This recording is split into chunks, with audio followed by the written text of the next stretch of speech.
Eduardo até botou aqui, tá caro e muitas vezes não é conveniente ir até o cinema. Porque é isso, né? Não é só Então. você pagar o filme, é o seu deslocamento.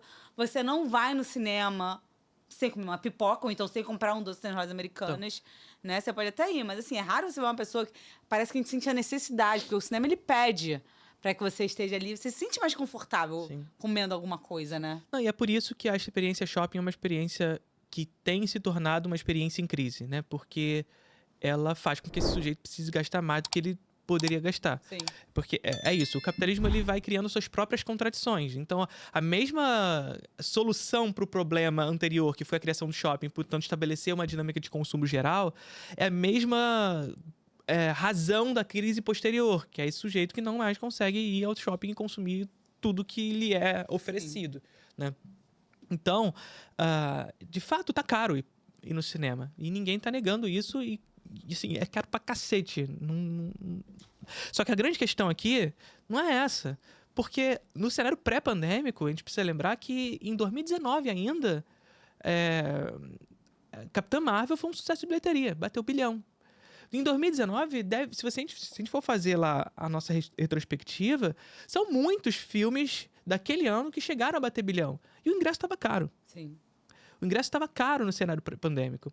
Então, o preço do ingresso, ele é uma causa, mas ele não responde sobre a coisa. O que responde sobre a coisa?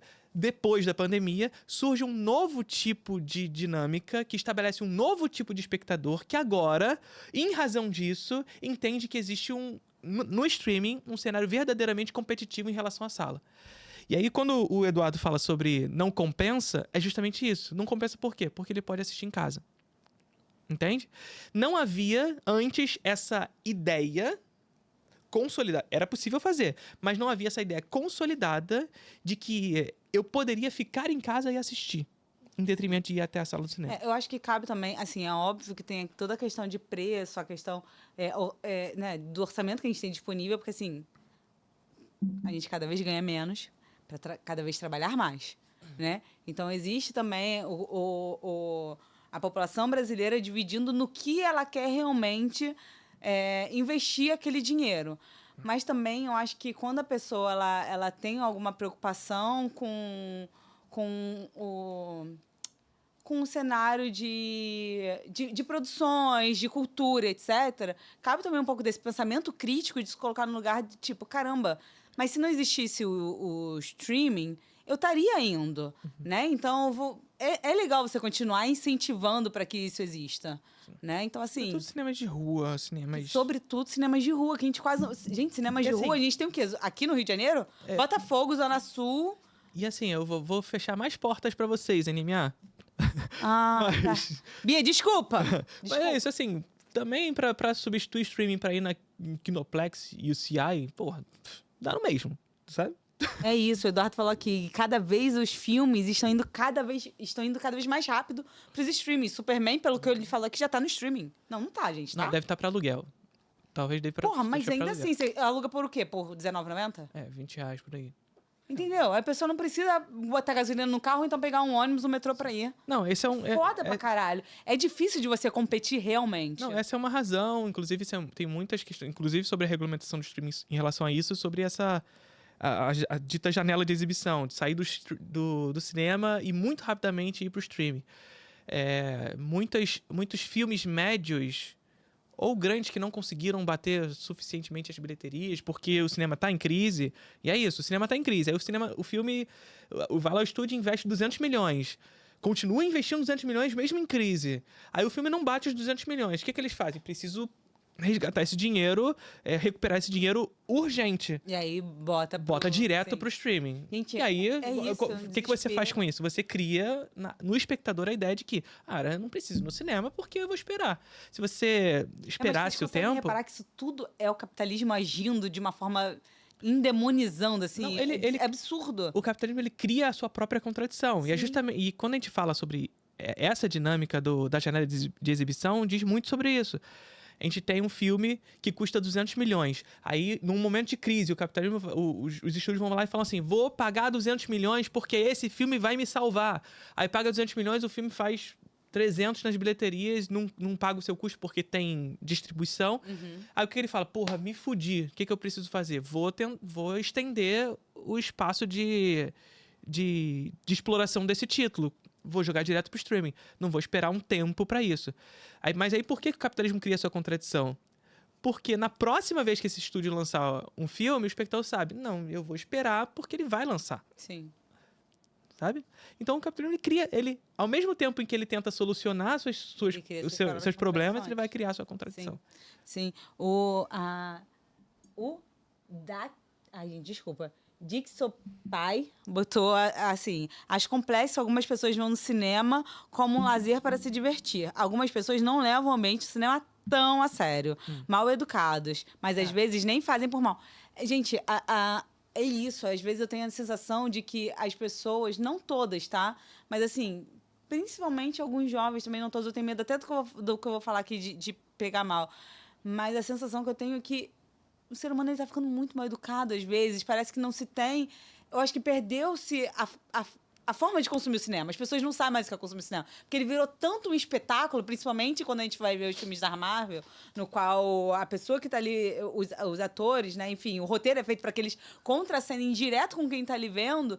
Que é isso, que as pessoas elas não têm mais a sensação de que o cinema é um lugar para, né, para você ficar ali na sala escura, apreciando aquilo, assistindo o que você está vendo, absorvendo aquela informação. Engajado, não. Hoje você precisa, realmente, parece que você precisa contracenar junto com quem está ali. Então você acaba realmente batendo palma, falando que não sei o quê. E vira um ambiente meio que maluco mesmo. Cantando, tudo. Cantando, filmando, gente. Hoje em dia você tem que filmar pra mostrar que você foi ver. Para de tirar foto da tela, Porra, gente. não dá. Às vezes eu vejo gente que, assim, eu gosto e acompanho. Aí você... Ó, tô aqui vendo o Quarteto Fantástico, tira foto do meio do filme, sabe? Não tira, para. Não dá. Tira a fotinho do ingresso. Eu sempre tiro fotinho do ingresso e posto lá. Tira a fotinho do ingresso, do pôster do lado de fora. Faz alguma coisa assim. É importante que a gente tenha em mente, assim, que por mais que esse tipo de espectador esteja surgindo, e é cansativo mesmo, é chato isso tá acontecendo, mas que a gente não individualize o processo. Ou seja, o que eu quero dizer com isso? Existe uma diferença muito clara entre responsabilidade e culpa, certo?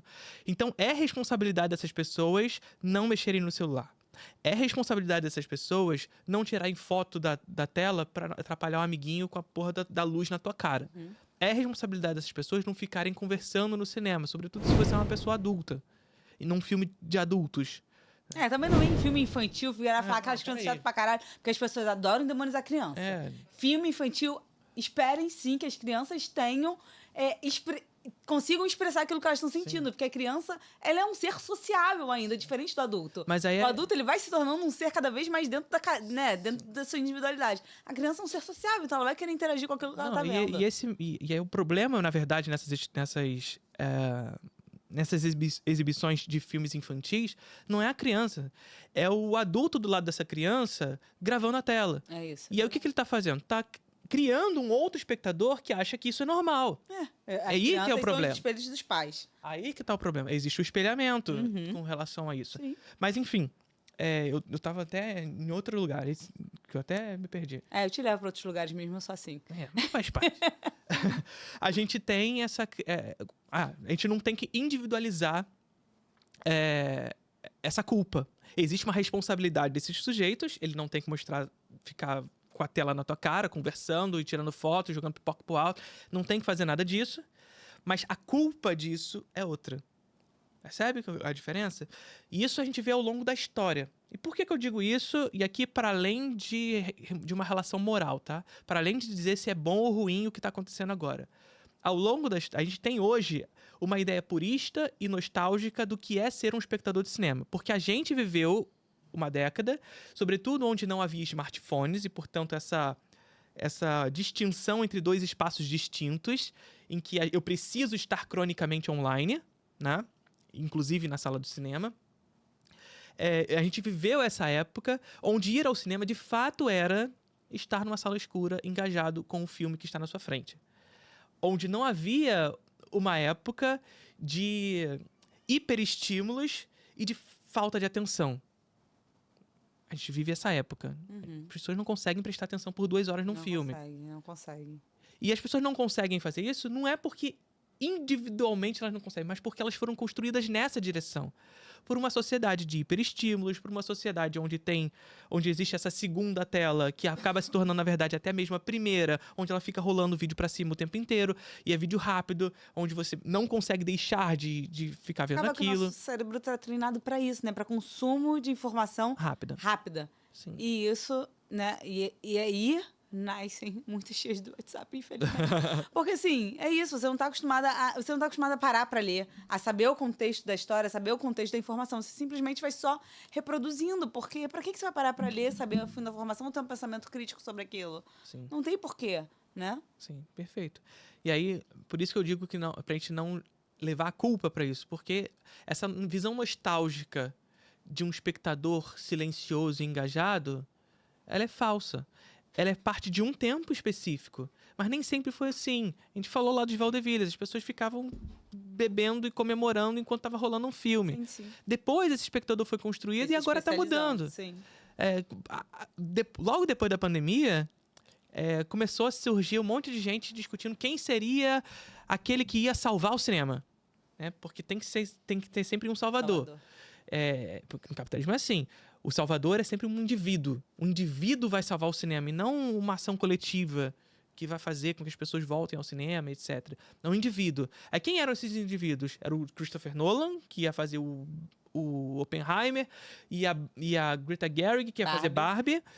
Esses eram os indivíduos que iam salvar o cinema. Ou a Taylor Swift, que botou show dentro do cinema e as pessoas não viam mais as coisas. As pessoas cantavam, gritavam, pulavam, comemoravam. O que eu não vejo problema nenhum você passar um show no cinema. Não, e eu quero dizer, justamente quando eu digo que não é uma questão moral, mas sim uma questão de que o espectador tá mudando. Tá mudando. Pra melhor ou pra pior, esse espectador tá mudando.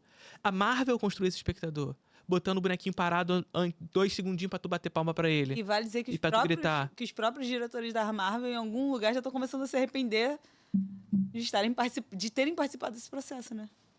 Sim, assim, porque, na verdade, assim, aquele arrependimento vou fazer de novo. Só que agora em outra empresa. Tá entrando, né? Então, é encontrar um novo padrão. É Sim, um novo espetáculo, um novo parque de diversões.